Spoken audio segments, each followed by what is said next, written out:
Alors, les triangles, nous allons faire le cours sur les triangles. Regardez là.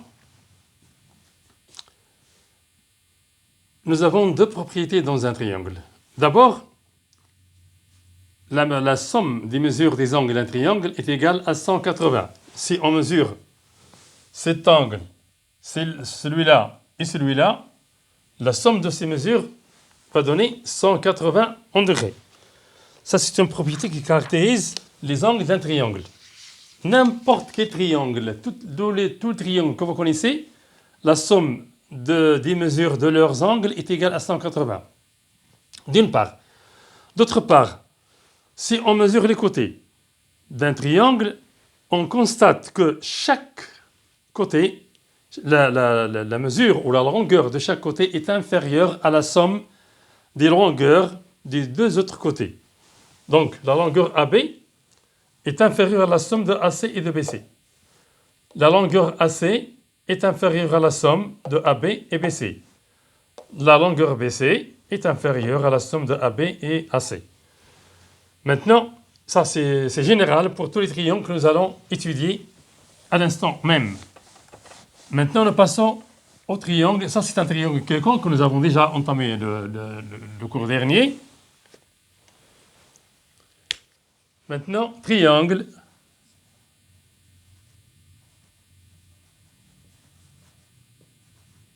isocèle. Triangle isocèle, qu'est-ce que c'est? Eh bien, on trace un segment BC par exemple. On prend notre compas. Comme je vous l'ai montré la dernière fois. On place une ouverture quelconque. On prend une ouverture quelconque à condition qu'elle soit supérieure à la moitié de la distance du segment BC. Je mets la pointe sèche du compas sur le point B et je fais un arc de cercle ici. De même, pour si je fais un autre arc de cercle, les mêmes, je ne change pas comme n'importe quel triangle. Pour celui-là, une ouverture qui fait le rayon d'un cercle, le premier de centre B et qui passe par là, le deuxième de centre C et qui passe par là. Ces deux cercles vont se couper en deux points. Je marque un seul point approximativement ici. Voilà. Donc, ces distances et ces distances sont égales. Je mets ce trait d'égalité. J'écris ici le point A. Maintenant, un triangle isocèle est un triangle qui a une particularité de deux côtés. Ces deux côtés sont égaux. Alors, un triangle isocèle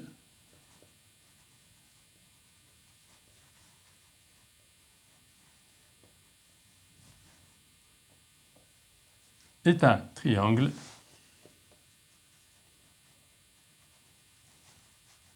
qui a deux côtés égaux.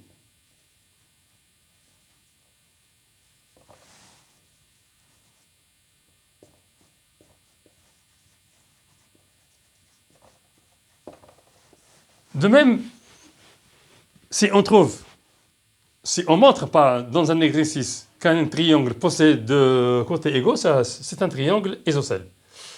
Alors maintenant, une propriété que nous allons dégager de ce triangle, si on mesure cet angle et celui-là, on trouve qu'ils sont isométriques. Ils ont la même mesure. Je mets ce trait comme ceci pour désigner l'égalité ou l'isométrie des deux angles. Propriété.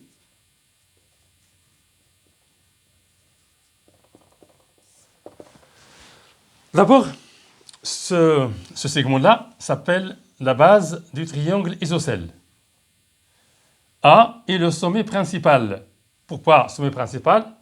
Parce que ce point-là, est appelé un point équidistant des points B et C. Ça veut dire qu'il est à égale distance de B et de C. La distance AB égale à la distance AC.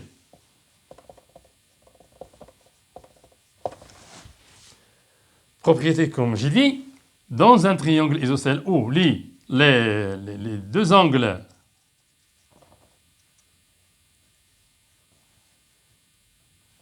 à la base, ça s'appelle les angles à la base d'un triangle isocèle sont isométriques.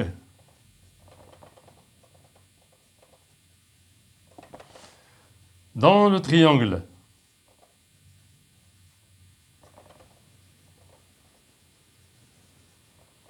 isocèle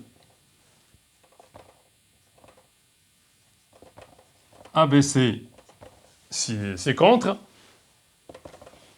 nous avons ABC, l'angle ABC, plus, non, plutôt, égal ACB. Voilà.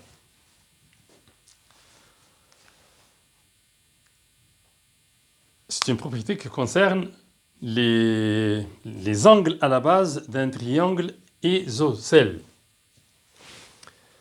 Maintenant, cas particulier de triangle isocèle.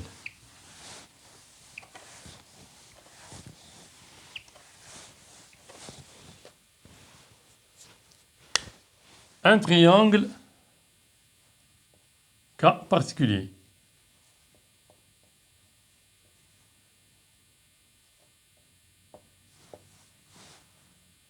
Triangle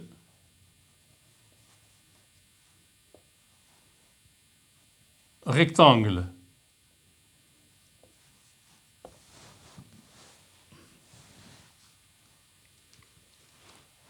Alors, le triangle rectangle, c'est quoi? Nous l'avons déjà dit, c'est un triangle qui a un angle droit. Mais maintenant, si de plus ce triangle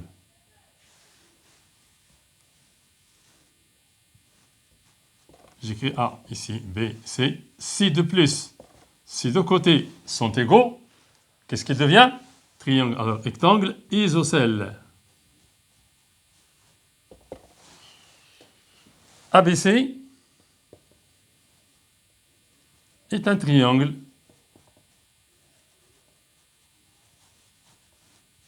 rectangle et isocèle.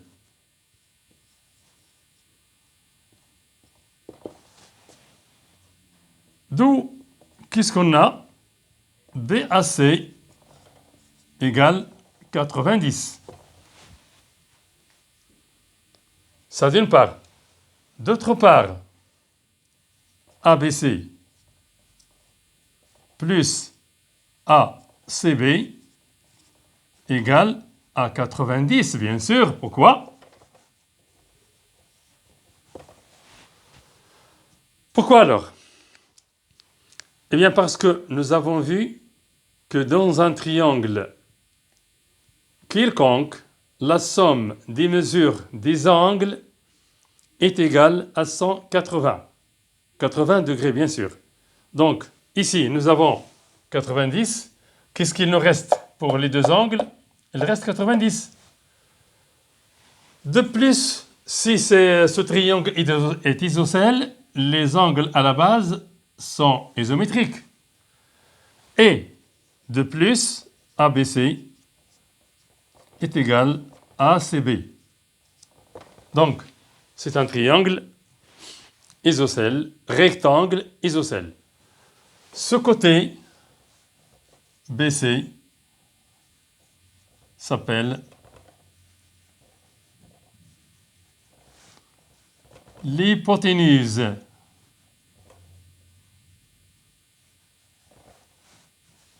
Ça s'appelle l'hypoténuse de ce triangle. Donc, l'hypoténuse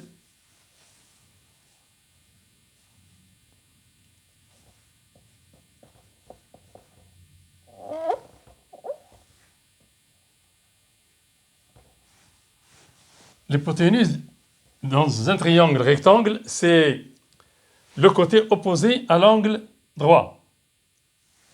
Voilà.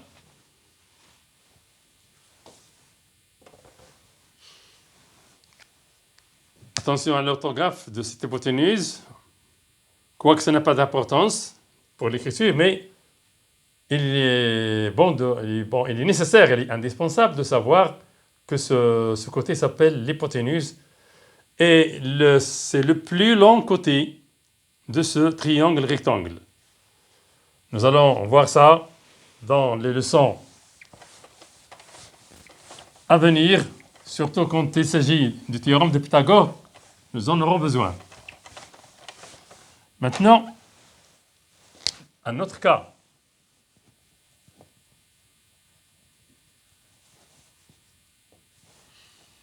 De triangle particulier, triangle équilatéral.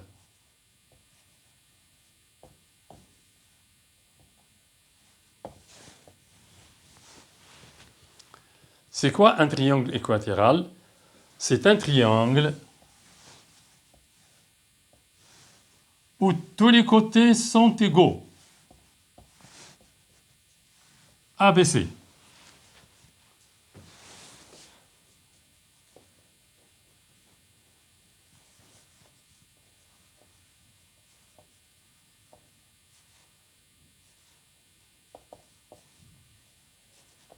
Est un triangle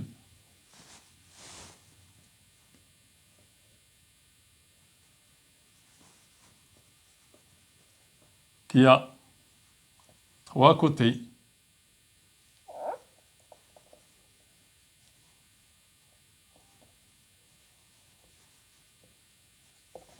égaux. Dans le triangle ABC,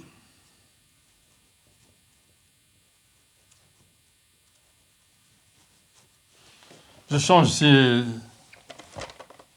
lettres ABC par M, N, P pour ne pas avoir toujours les mêmes points ABC. M, N, P. Équilatéral.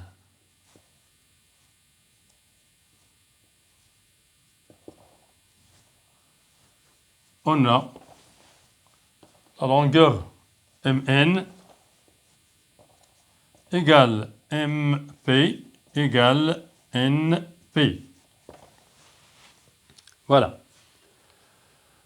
De même, nous allons avoir une propriété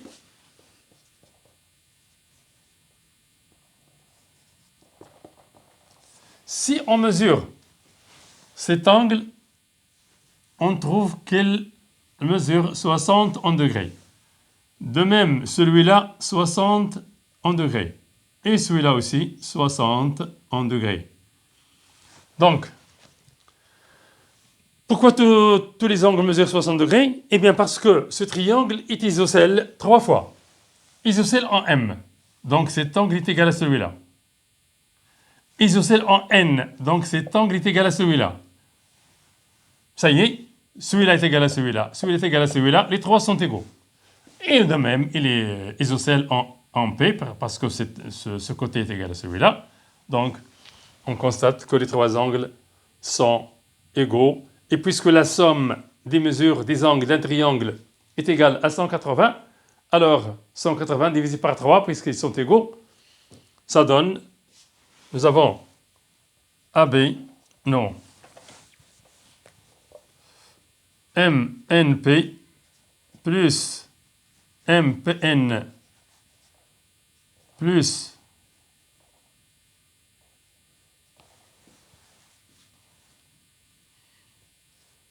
NMP égale à 180. Ça, on le sait.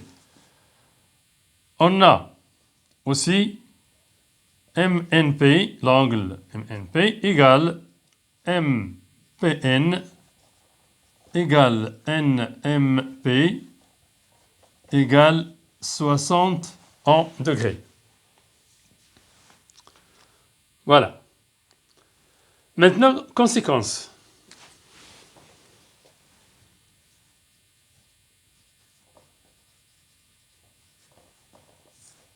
Si, dans un triangle,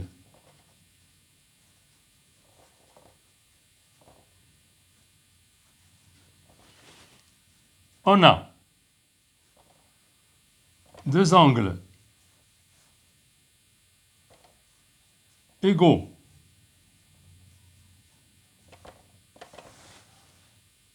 et mesurent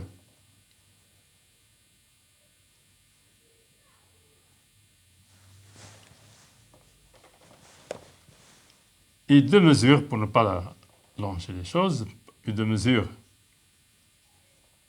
60 en degrés. Qu'est-ce qu'on conclut pour ce triangle? Un triangle, voilà, il a deux angles,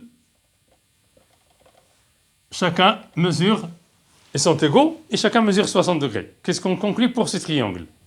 Évidemment, le troisième angle va être de 60 aussi. Et puisqu'il y a ces deux angles qui sont égaux, donc il est équilatéral, il est plutôt isocèle en ce point. Puisque la somme des mesures des angles d'un triangle est égale à 180, ici nous avons 120, il nous reste ici donc 60.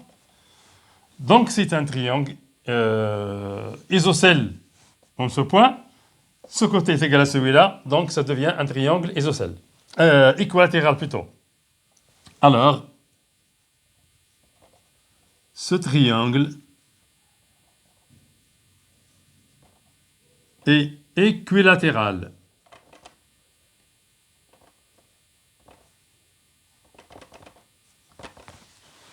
Voilà.